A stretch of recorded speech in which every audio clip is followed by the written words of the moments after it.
MS Mithley Shiva Bhojpuri KMS Mithley Shiva K Bhojpuri video.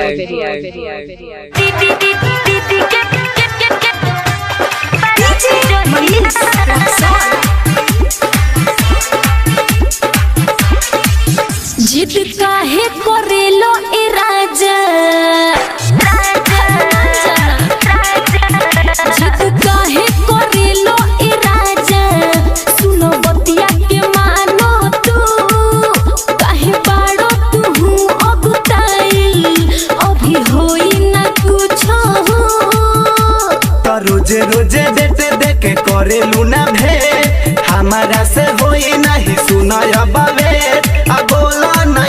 कहिया बाटे दीदी के बारात जहिया, वही दिन होई काम सहिया, बाटे दीदी के बारात जहिया, बाटे दीदी के बारात जहिया। Manish Raxaul by Rebel Studio. बाटे दीदी के सब लोग रही जाए माला में, घर शादी के हाला में, और बर्दाश्त करो।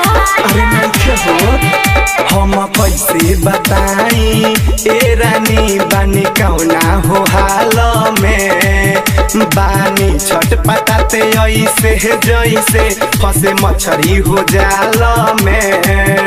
अरे चढ़ली जवानी नहीं याद मानता, बेरी बेरी मिले के तो जिद ठानता, रहिया देखेला अखिया।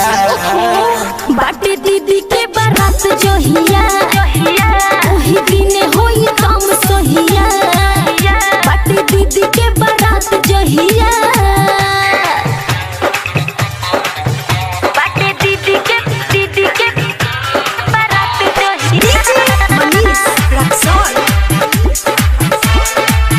बाटे दीदी के सुनो जय राम जख्मी का कोरी हो, डर लग के हूँ धोली हो,